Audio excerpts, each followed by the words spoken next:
Welcome to the Extra Mile podcast for bar exam takers. There are no traffic jams along the Extra Mile when you're studying for your bar exam. And now, your host, Jackson Mummy, owner of the Celebration Bar Review. Well, hey everybody, welcome to the Extra Mile podcast for bar exam takers. This is your host, Jackson Mummy. Glad to have you with us here for episode 177, our second to the last episode of 2017. Wow, what a year, right? Absolutely crazy year on many fronts, and certainly in the bar exam world as well. And I'm just trying to soak it all in. In today's episode, we've got a great interview to cap off our 2017 interview series with a bar taker who went from Florida to Georgia and saw her multi-state score rise by over 30 points to pass the Georgia bar exam. It's a great interview. I think you're going to really enjoy it. And then in next week's episode, I'm going to do a wrap-up of 2017, sort of what I learned and what we learned about the bar exam in the year. And I hope you'll be around next week for that episode. If this is your first time on the podcast with us, I want to welcome you. Thanks for being with us. This podcast has grown pretty enormously over the past couple of years, and I know it's primarily by word of mouth. And also, we want to make sure that you know that you can get your podcast information in a lot of different ways. We're now available in Apple iTunes, in Spotify, and in iHeartRadio, as well as a video version. And you can access the video version by going to celebrationbarreview.com/177 and check out the entire episode on video, including our interview today. And if you'd like to check out the prior episodes of the podcast, again, by going to our website, just click on the button at the top of the page for podcasts, and you'll find all the episodes and show notes there, and encourage you to do that and check it out. And also, we just want to thank everybody who's been sharing this podcast with their friends and colleagues and associates. We really appreciate that a great deal. We hope that if you find this information useful, that you'll pass it along and share it. You can do that depending on the form that you're consuming the information, so just check that out, and we appreciate that a great deal. Now, before I jump into today's interview, a couple of special announcements for you. As you may know, a couple of weeks ago, we did a live photo reading boot camp here in Celebration, and it was amazing. Absolutely blew my mind. The experience was beyond anything I could have expected, and the feedback from our students was just great. It was fabulous. And it was really a lot of fun. And so I know we're going to do more of those, and we'll have some information coming up shortly about some other events that we're going to do. But one of the really great parts about that session was that we did a special focus on using mind maps. Now, we talked about mind maps for photo reading, but it's also got a broader context for anyone that's studying for the bar. And my colleague and host with me, my co-teacher, Millicent St. Clair, is one of the world's experts on mind mapping and on photo reading. And she did a great presentation about mind mapping.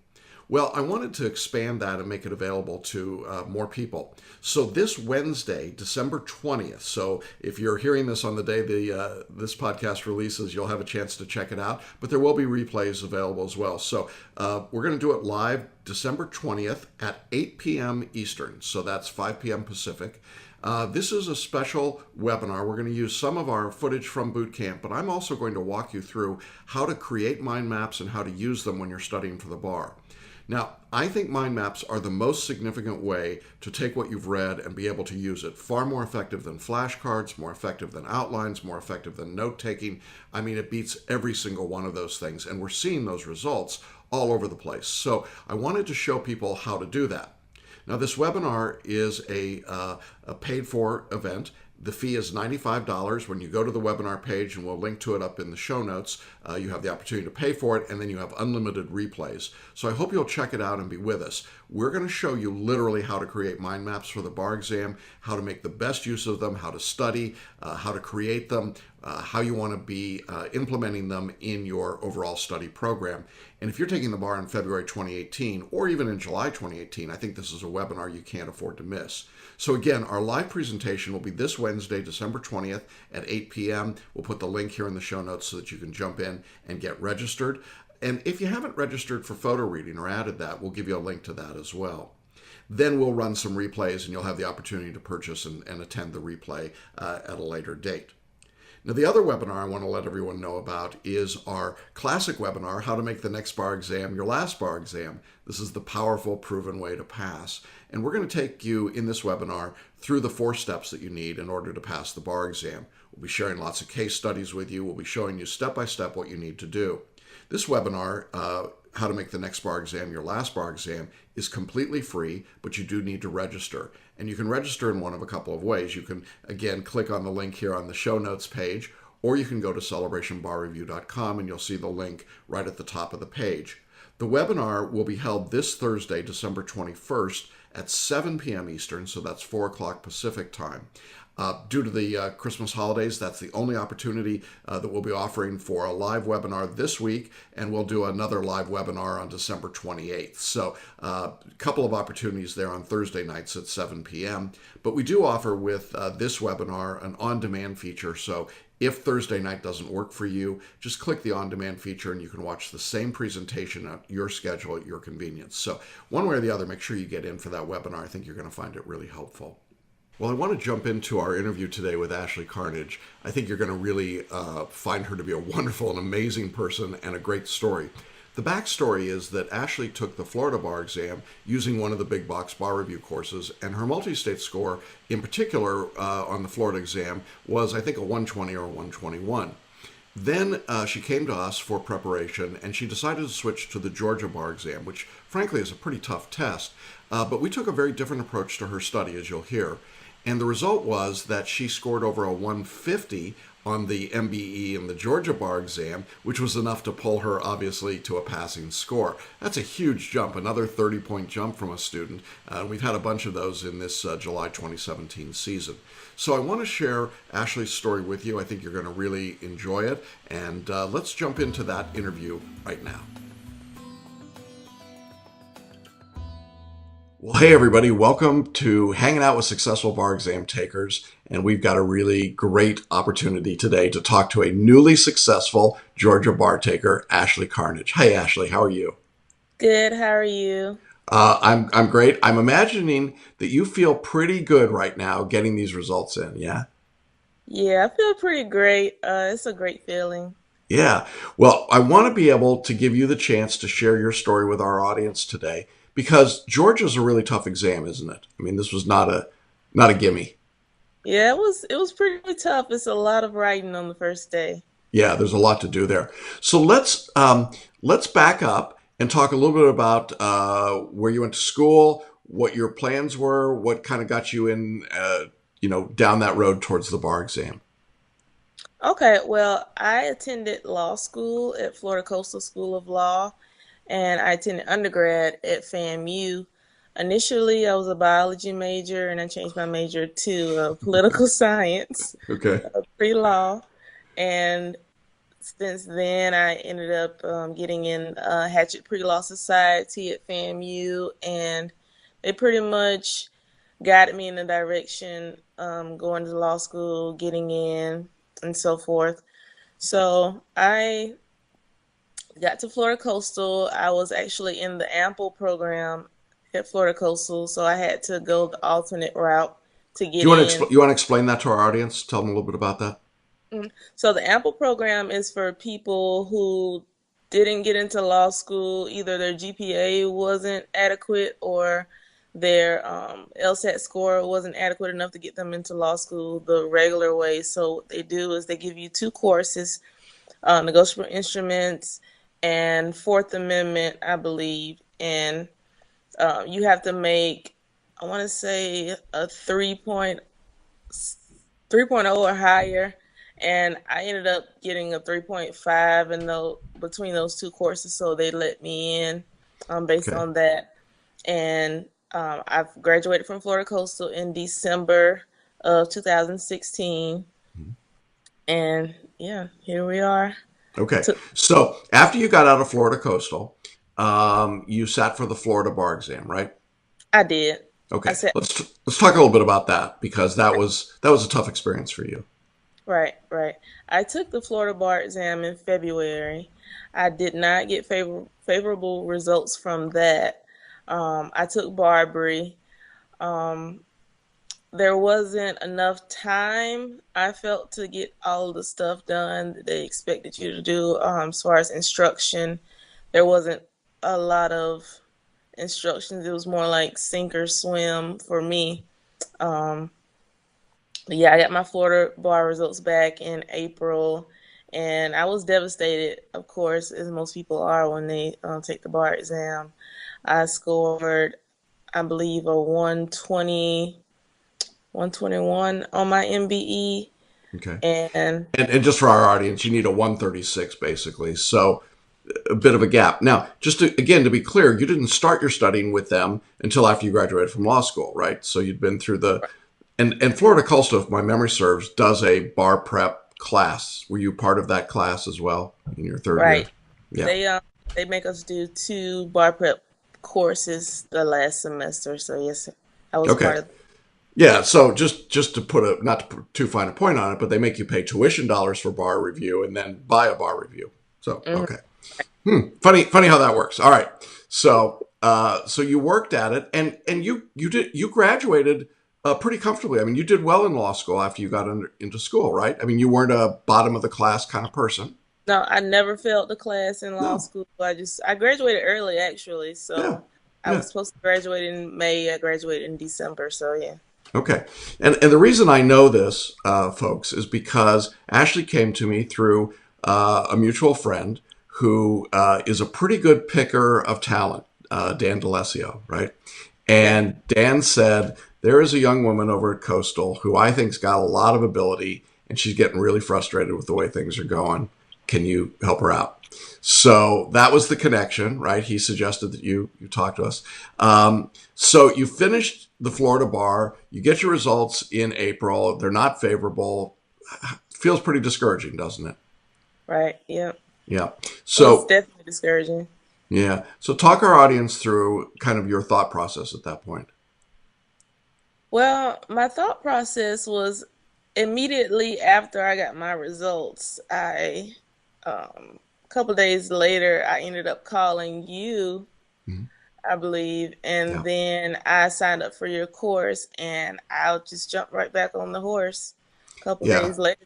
Yeah. Hmm. You didn't waste any time at all. And I thought that was really important because instead of kind of feeling sorry for yourself, who would blame you if you did? Hmm. You were just kind of like pretty stoic, really, kind of like, okay, I'm going to do this. But here's the twist. You decided not to sit for Florida again, right? Right. So So this talk to time, us about that. right. So this time I sat for Georgia, which is where I'm actually from. I'm from Thomasville, Georgia. I had Okay. initially planned on taking both bar exams, Florida and Georgia. So I had already had my paperwork in for Georgia. And so essentially I did my character and fitness. I was waiting on that, and came come July, I was sitting for the exam. Georgia is a lot their environment is a lot more comfortable than Florida. Yeah, let's talk about that a little bit because there's a lot of crossover between these two states. What Right. did you see as the differences in the environment, in just the way the bar examiners act and behave, and the sort of the process?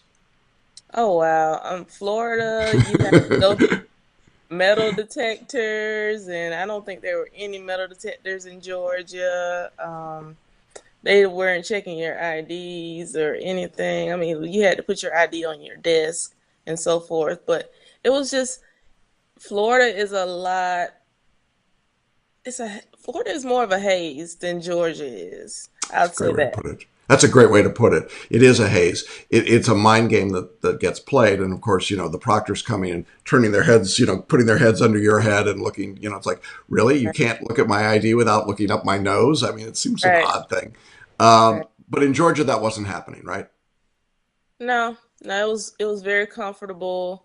I came in, I sat down. I was a handwriter, so Yeah. I came in last. Yeah. So the people who use their computers went in first, and then we went in like 45 minutes later. Yeah. And it was just a comfortable environment. I actually felt very relaxed going into it, and Good. All right. And we're going to talk a little bit about how you studied and prepared for it. But since you've mentioned handwriting, I want to talk about this because you're kind of the exception to the rule. I generally don't recommend that people handwrite. I like them to type, but you were pretty adamant about the fact that you were going to handwrite. So can you talk a little bit about why you wanted to do that and what that was like for you? Well, I hand wrote because during law school, I hand wrote all of my exams. So that was where I was most comfortable. I like the feeling of actually writing and feeling what I'm writing. Hmm. And my speed of typing might not be that fast. So I figured that I had a pretty great advantage if I wrote. Also, before I went into the exam, I looked up the requirements for people who handwrite. Don't write outside the margins. Right. Don't do this. I had to get special pens, ballpoint pens, to make sure my writing was legible. Hmm. So I prepared for it. Yeah, you can't skip lines. You can't write on the back of the paper. I mean, Georgia has really specific. They have word counts on for the people that type, but for handwriters, they've got specific rules as well. So the moral of the story is, if you're going to handwrite, go check out the rules. Make sure you can do it. And Mhm. your handwriting was legible, right? I mean, you weren't just scribbling, and you were organized, and you knew what you were going to do. So it's possible. And I want to just be clear about this, because sometimes people mistake my comments. It is possible to pass the exam with handwriting. You just have to approach it differently, and it's a different strategy. But I love the thing that you said about feeling the connection Mhm. between what your hand is doing and your head. There's a kinesthetic connection, isn't there? And it's like, Right. okay, I'm doing it.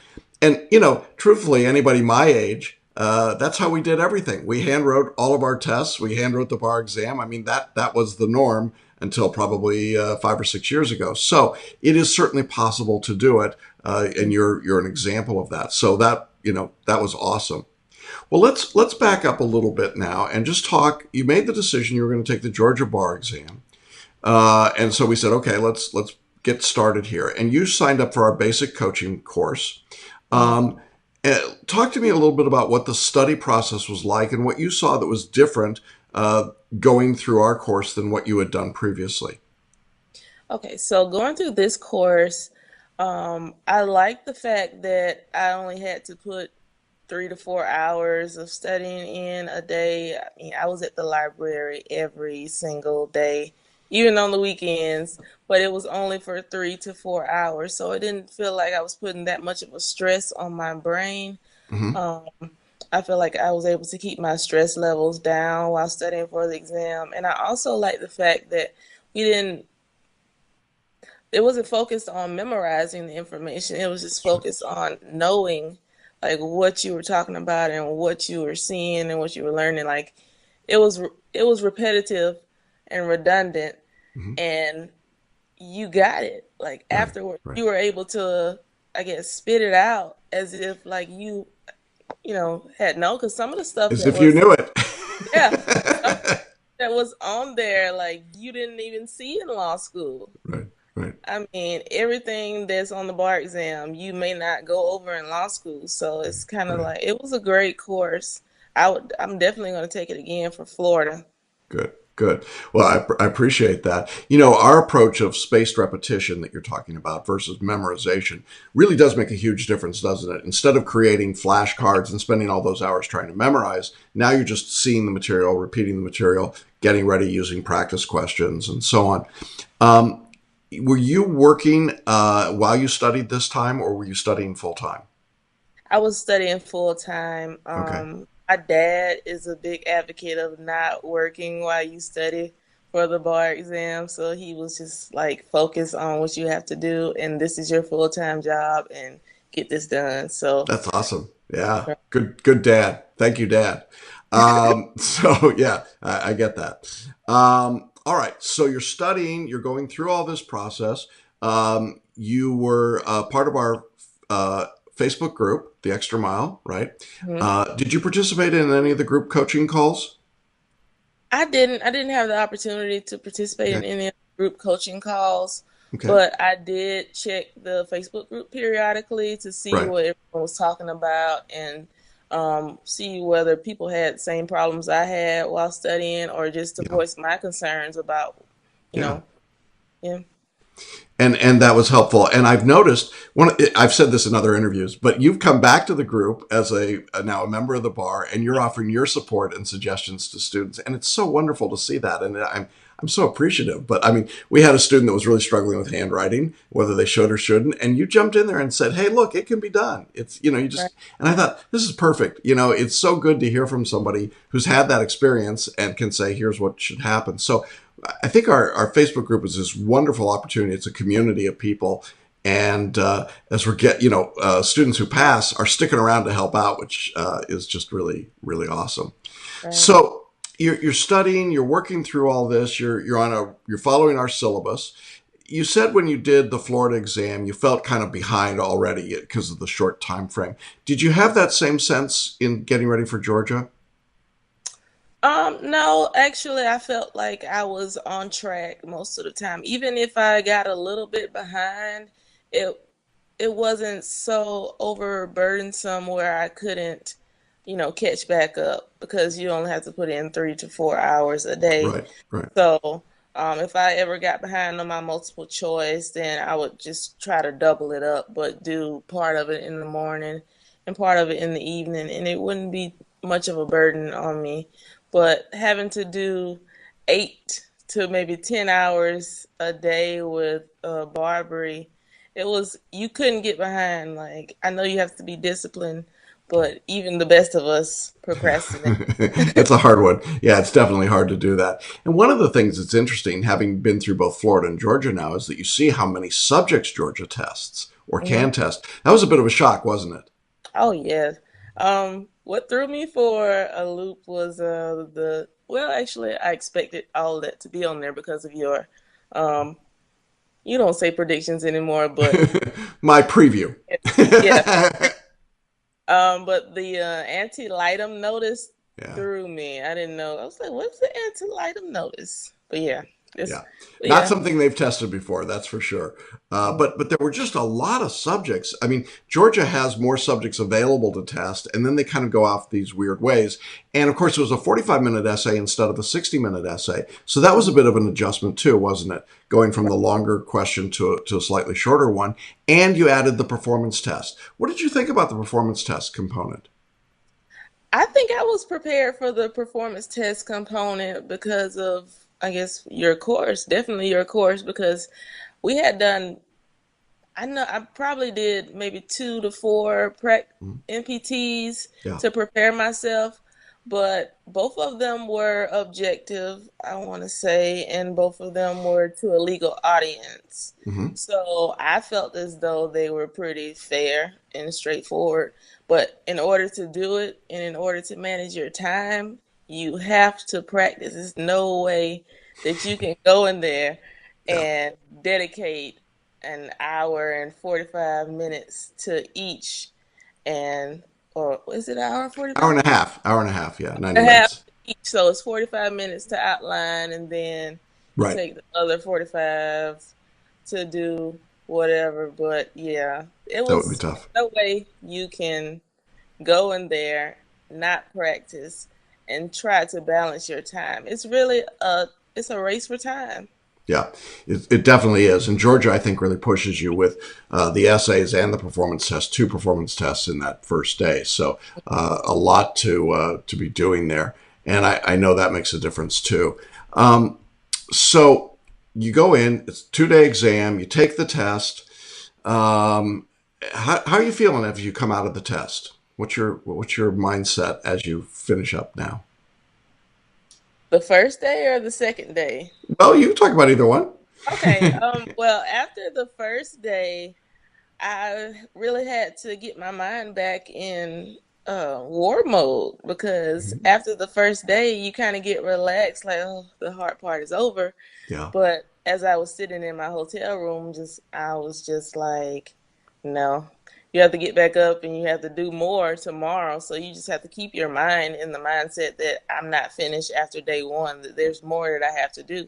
So immediately after I got back home and ate, I started back doing multiple choice questions Okay. again.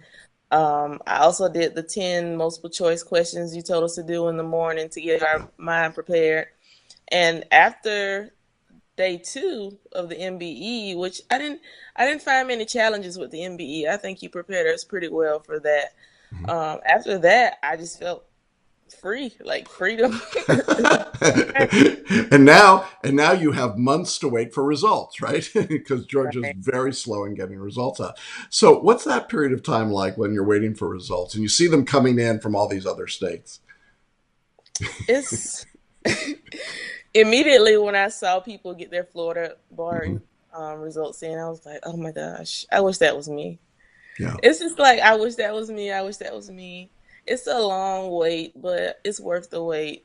Well, yeah. Because So tell us about the day results come out, and the way Georgia does this is that they just sort of poof, here we are, and let's yeah, go.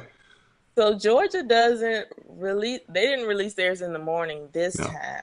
no. So I actually made a trip to Hobby Lobby that day to get some paint stuff for my church.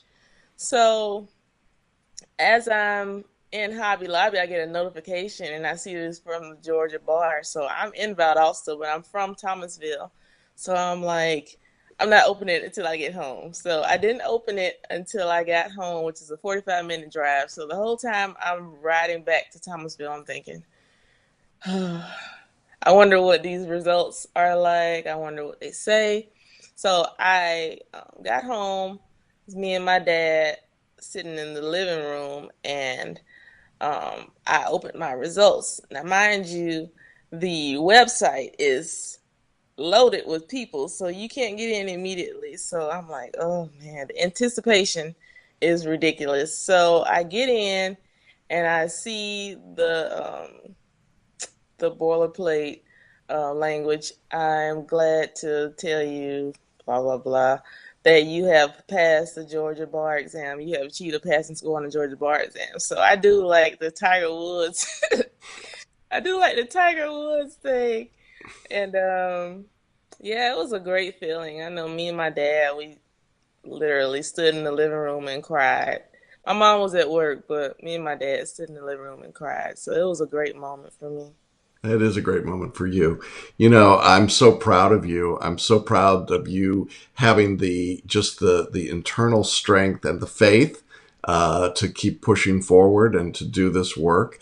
It's a big deal to pass, and for a woman of color to pass the Georgia bar is a big deal, folks. I just got to tell you, what do you want to do now? I mean, what's your plan now that you're a member of the bar? Well, I definitely want to start out with doing criminal law to get the Hmm. trial experience, and I essentially want to do personal injury, medical malpractice, um, products liability work as soon as I get my trial experience. So my heart is in personal injury and Hmm. torts. So, but I like criminal law as well. So I feel as though that's going to give me the trial experience to go the route that I want to go.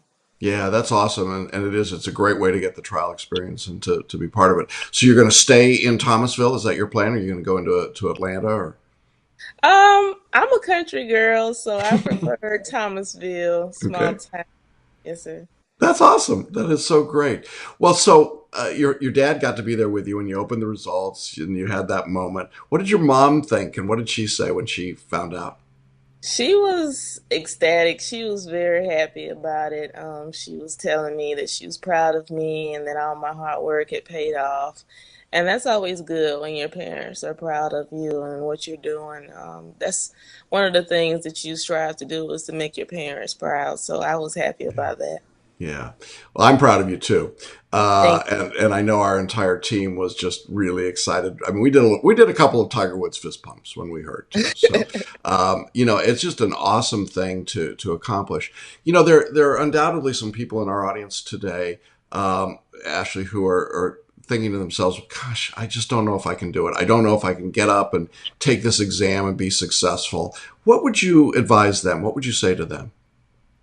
I would say to them, just keep going. If you fall, just get back up.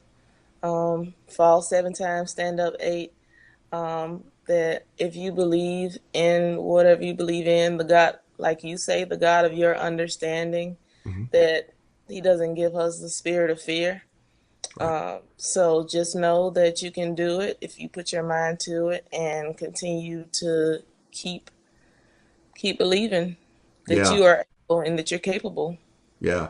I thought you had a spirit of courage all the way through this process. You were very little drama. You just kept going. You did exactly what you just said. You just kept going. You kept working. You kept improving. You kept striving to be the best that you could be at this.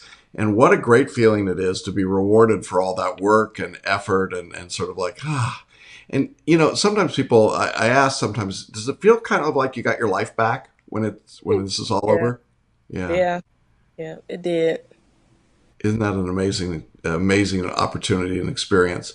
Well, I'm so thrilled for you and excited for you and just anxious to see where you go with your legal career and, whether it takes you back to Florida at some point or you stay in Georgia. It's nice to have that membership under your belt, isn't it? I mean, if you go back to Florida now, it's kind of knowing, hey, I'm already a member of the bar, right? That's a different calculation, isn't it? Right. And also, I want to actually motion into DC. So I Great. scored 150 on the MBE, so I scored high enough to motion into DC. So, All right, so let's just put this in perspective, folks. You took the Florida bar, you got a 121 or so on the MBE. right, You had gone all the way through law school. Now, a few months later, you sit for the exam again in Georgia. You get a 150. So we're talking about almost a 30-point increase in a right. relatively short period of time. I know people are going to say, how did you do that? How did you do that? With Celebration Bar Review, with their help and just taking the practice test and doing the multiple choice and trial and error, getting things wrong, and just like, oh man, I have to keep going because I don't know how I got that wrong, but I'm gonna go look up how I got that wrong, and I'm gonna see why my answer was wrong and see what the right answer is, and just keep doing the multiple choice over and over and over and over again. I've never done so many multiple choice questions in my life, but it paid off.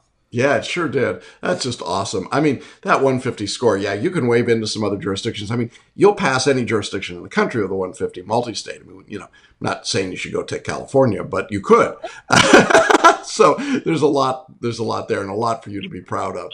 Well, I am so appreciative that you would share your story, and I know it's going to inspire other people. I know that it's going to be meaningful to lots of people that are listening and watching and now are probably like me, fans of yours. We just wish you all the best success, and I'm personally looking forward to getting a chance to work with you again on the Florida bar or any other bar that you choose to take. But I can see you racking up some bar admissions around the country pretty easily, so that you've got more options and more opportunities for you.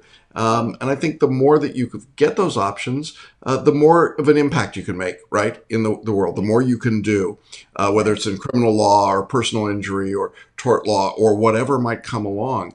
And, that's part of the reason that we love doing what we do is to see the bar start to represent the communities and the people who live here and not, I've said this before, we don't need a lot more people that look like me in the bar, but I think we need a lot more Ashley Carnages in the bar.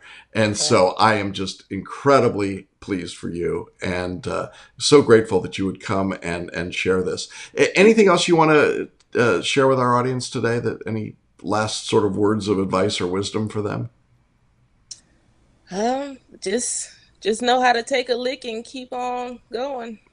Yeah. Love that. Take a licking and keep going. All right, awesome. This, folks, she hardly looks like somebody that's been beat up in the battles. I want to tell you, looking pretty smooth, pretty ready to go here. So we're just really thrilled. So thanks, Ashley, for being with us today. It's great to see you. And to all of you in our audience, thanks for joining us again. We'll be back soon. We'll share another story with you, and we'll say goodbye for now. Bye-bye, everybody. Well, that's our interview today, and I hope you enjoyed our chat with Ashley as much as I enjoyed getting a chance to talk with her. It's a great story and great success for her.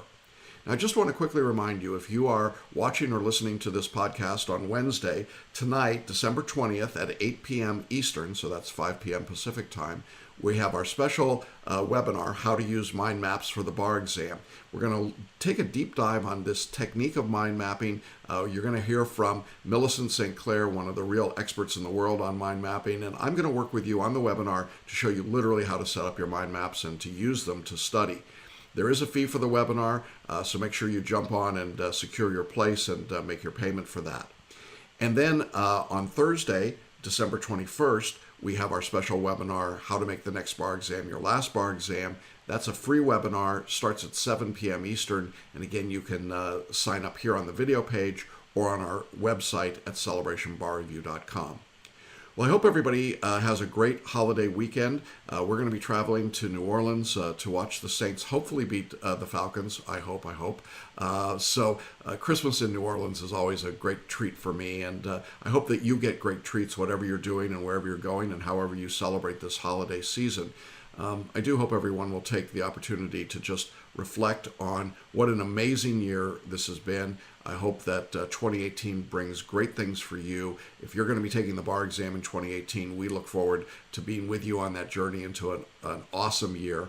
And remember, in next week's episode, we're going to do a special wrap-up episode. We'll look back at the year 2017 and the bar exam and make some, I won't say predictions, but we'll preview the upcoming year. So with that, everybody, have a great weekend, a great holiday, and we'll be back to you next week. Bye-bye for now. Thanks for listening to the Extra Mile podcast for bar exam takers at www.celebrationbarreview.com.